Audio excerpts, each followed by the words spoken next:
हाँ, देखिए जैसे कि बाबा साहब ने महिलाओं के लिए बहुत काम किया था और आप एक महिला हैं और वकील भी हैं। बाबा साहब ने जो विधि है, जैसे आप जानते हैं, विधि के सामने, कानून के सामने, कॉन्स्टिट्यूशन ऑफ इंडिया के सामने स्त्री और पुरुष बराबर हैं और आप एक महिला हैं।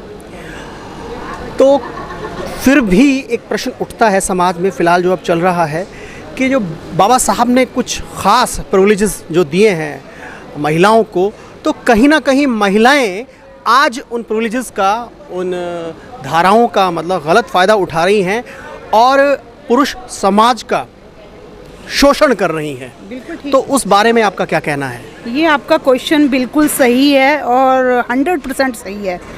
इसमें लेडीज़ के संस्कारों की कमी के कारण हो रहा है, संस्कारों की कमी। और ये मोबाइल मीडिया, कहते हैं हर चीज़ के दो फ़ायदे भी होते हैं, नुकसान भी होते हैं। आजकल की जनरेशन उस चीज़ का फ़ायदे तो की तरफ कम जाके नुकसान की तरफ जा रही है। इसीलिए जैसे कि कानून बनाया नारी जाति के इंसाफ के लिए, उसका मिसयूज़ ज़्यादा हो रहा है। नारी जाति, मैं हर लेडीज़ के लिए कहूँगी, हमें धरती की तरह सहन शक्ति, अगर औरत ही बर्दाश्त नहीं करेगी तो घर टूट जाएगा। अगर हमारे घर परिवार में कोई छोटी मोटी बातें, देखो माँ बाप के घर में भी होती है, भाई बहन की भी होती है, सास बहू में हो गई, ससुर में हो गई, पति पत्नी में हो गई, तो इसको इतना राई का पहाड़ ना बनाएं। तुम एक बहू बने हो तो इसका मतलब ये नहीं कि तुमने बचपन से देखा है, आपने स्कूल में देखा है, कॉलेज में देखा है, कहीं ना कहीं वाद विवाद हो जाता है। उस वाद विवाद को निपटाने के लिए एक चुप सो सुख।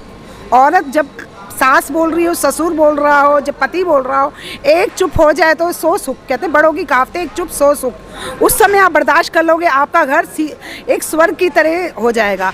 आपकी ही गलती होती है कुछ, जो हम महिला थाने या कोर्ट तक केस जाता है, क्योंकि हम जो औरत बर्दाश्त नहीं करती, अगर बर्दाश्त कर लो, आपके बच्चों का जीवन भी सुखी हो जाएगा।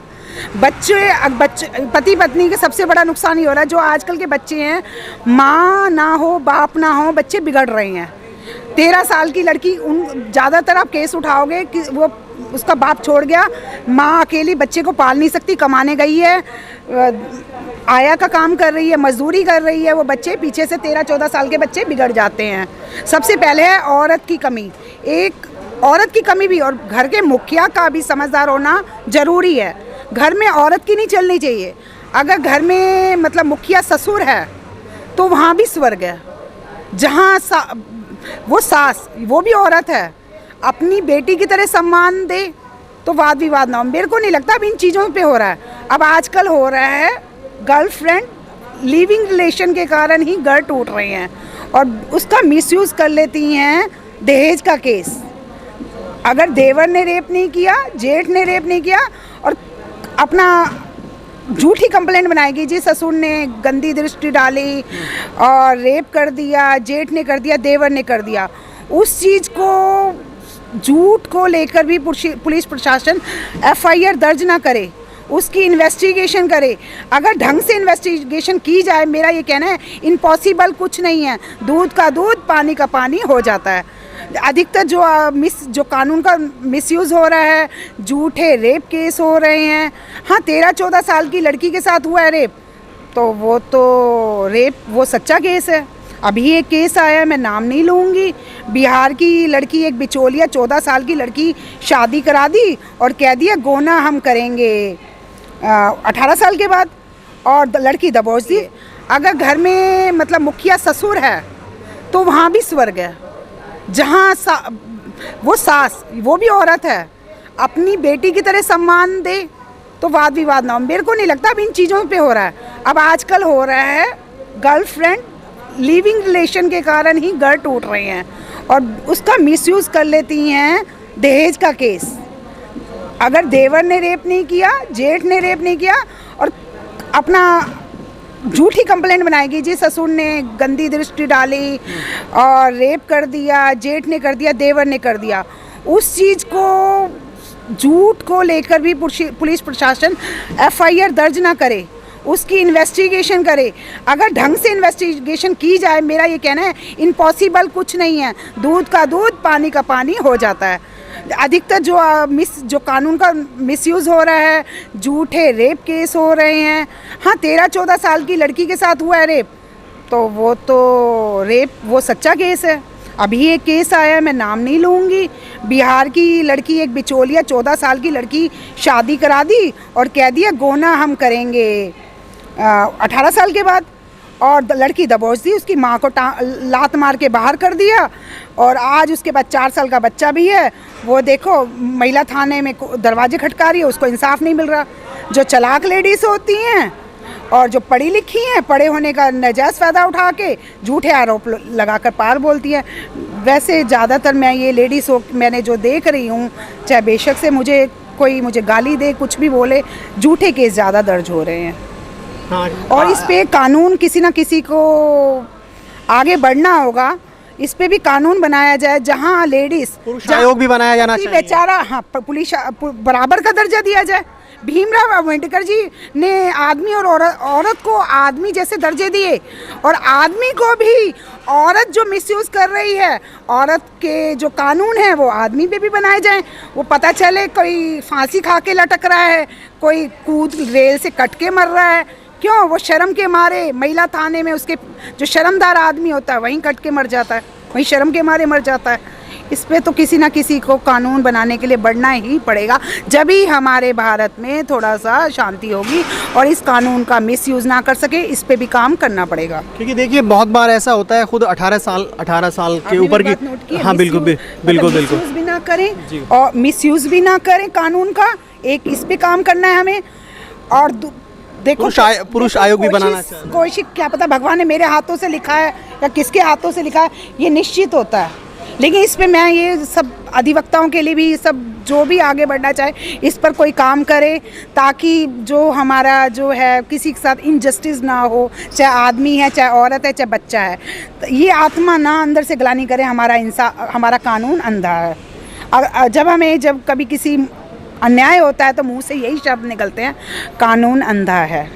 क्योंकि देखिए आपने बिल्कुल ठीक कहा है कि ऐसे चीज़ें होनी चाहिए, उसके लिए पहल भी की जानी चाहिए। और कहीं ना कहीं जो अमेंडमेंट्स होते हैं हमारे कानून में, तो अब फ़िलहाल एक ज़रूरत बन चुकी है, अनिवार्यता बन चुकी है। हाँ, हो भी जाएंगे। पुरुषों के लिए एक आयोग बनाया जाना चाहिए, क्योंकि बच्चों के लिए है। मैं अमेंडमेंट बताती हूँ ना आपको। जैसे हमारा दहेज के केसों के गलत इस्तेमाल हो रहा था, अमेंडमेंट की गई, पति को छोड़ के सभी के जो है नंदोई जो बेकार में घसीटे जाते हैं उनके नाम काटे जाएं, और उनकी बेलेबल है भी औरों को ना पार्टी बनाया जाए। धीरे धीरे अमेंडमेंट हो रही है। कई वो भी हम जैसे लोग जुड़ेंगे अपना, और कोई भी एक आम आदमी भी अपनी सुप्रीम कोर्ट में अपनी याचिका दायर कर सकता है भी ये कानून बनाया जाए। कहते हैं एकता में बल है। जितने लोग इस ये नहीं कि वकील हो, जिसके अंदर जुनून हो किसी भी व्यक्ति के, वो भी आगे बढ़ सकता है। एक चीज़ और मैं कहूँगा, बिल्कुल जो जनरली देखी जाती है, आप DTC बसेज़ हों या फिर हरियाणा रोडवेज़ हों, उनमें देखा गया है कि जो स्त्री की जो मतलब कुछ रिजर्व सीट्स होती हैं, ऐसा नहीं लगता कि हमें 50-50% कर देना चाहिए, क्योंकि वहाँ इक्वलिटी हो जाएगी। क्योंकि अगर जिन 50 सीटों पर पुरुष बैठे हैं तो पुरुष ही बैठें, महिला की 50 सीट है तो महिला ही बैठे, तो ये इक्वलिटी का उदाहरण होगा। हाँ, क्योंकि हाँ, वो अलग बात है कि जैसे गर्भवती महिलाएं हैं उनके लिए होना चाहिए, बिल्कुल बच्चों के लिए होना चाहिए, कोई अपंग है उसके लिए होना चाहिए।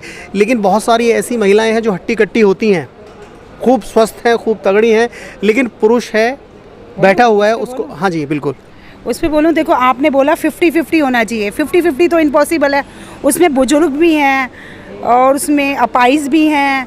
उसमें ऐसा नहीं कि कई 18 साल की लड़की आ रही है, उसको अगर हम खड़ी है, उसके पेट में दर्द हो रहा है, तो वो दर्द तो लड़के को भी हो सकता है ना। लड़के को हो सकता है, तो बराबर का लड़के को सीट। ये तो हमारी इंसानियत है।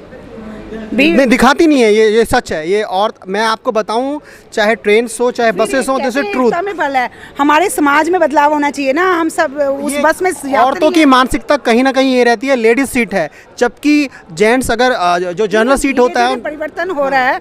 ज़्यादातर लोग अंदर इंसानियत है, तो वो चार लोग इकट्ठे हो जाते हैं, मैडम आप ये गलत कर रहे हो। अब लड़की को उल्टा थप्पड़ भी लग जाता है गलत काम करे तो। नहीं, ऐसी नौबत ही ना आए ना कि भाई अगर पुरुषों की सीट है, चाहे बड़ा है या बूढ़ा है, कोई भी पुरुष पुरुषों को भी बैठे, जैसे औरतें आके बोल देती हैं कि भाई ये लेडी सीट है, खड़ा हो, तो पुरुष भी कहे कि भाई हमारी सीट है, आप उधर पे जाके बैठिए, क्योंकि सम्मान दोनों का बराबर है। सम्मान तो बराबर है। तो इस पे अगर कोई कानून बनाना चाहता है तो अपना प्रस्ताव रख दें, कानून बन जाएगा। नहीं, जो मैंने कहा है, मैंने सही बात कही है, गलत बात कही है? आपने बात तो सही की है। देखो, गर्भवती महिला है, वो हमारी ड्यूटी है, नैतिक ड्यूटी है, उसके प्लीज। साथ भी होता है वो। इस पे तो देखो अपना प्रस्ताव रखना पड़ेगा, वे भारत संविधान का पास करता है नहीं क्योंकि ये करता। भी एक भेदभाव ही हो गया। भेदभाव। फिर इसमें आप भी अपनी कंप्लेंट दायर कर सकते हो सुप्रीम कोर्ट में, वो अपना देखेंगे, प्रस्ताव पास कर सकते हैं। क्योंकि हम भी चाहते हैं महिला को सम्मान दें, लेकिन हम भी एक्सपेक्ट करते हैं एज ए पुरुष कर सकते हो ना, कि वो भी हमारा सम्मान करें। बहुत सारे ऐसे पुरुषों की फिर उनको बोलो कि अपनी कंप्लेंट करें, जहां हमारा भारत संविधान की अमेंडमेंट होती है वहां पर अमेंडमेंट की जाएगी आपकी, वो देखकर। बहुत सारी ऐसी हमारे 18+ गर्ल्स हैं जो कि खुद अपनी मर्ज़ी से साल 2 साल 3-4 साल लिव इन रिलेशनशिप में रहती हैं, बॉयफ्रेंड्स के साथ में, मतलब जो भी उनके संबंध रहते हैं, शादी से आगे भी बढ़ जाते हैं जो होने चाहिए, लेकिन 3-4 साल के बाद में उनको लगता है कि उनको अफीम खिला दी, उनको दारू पिला दी और उनका रेप किया गया है। मैंने बताया ना आपको, झूठे केस ज़्यादा दर्ज हो रहे हैं, इसका नाजायज़ फ़ायदा उठाया जा रहा है। और जैसे जैसे हम जिसके साथ अगर अपनी कंप्लेंट करेंगे तो उसमें अमेंडमेंट भी हो सकती है, तो इस पे होना चाहिए। तो एज ए ह्यूमन बीइंग आपका क्या संदेश रहेगा महिलाओं के लिए और पुरुषों के लिए? यही है, दोनों के लिए बराबर लड़के और लड़कियों को ना संस्कार दिए जाए। लिविंग में आपके शरीर का क्या नुकसान है? अगर आप फिज़िकली किसी के साथ अटैच होते हो तो क्यों ये हॉस्पिटलों में बच्चे नहीं, टाइम पे बच्चे नहीं पैदा हो रहे? इसका कारण यही है, पहले ही रिलेशन में आ जाते हैं, फिज़िकली फिट नहीं होते लड़के लड़कियाँ, वो पहले ही अपना जो शरीर की बहुत ताकतवर चीज़ होती है।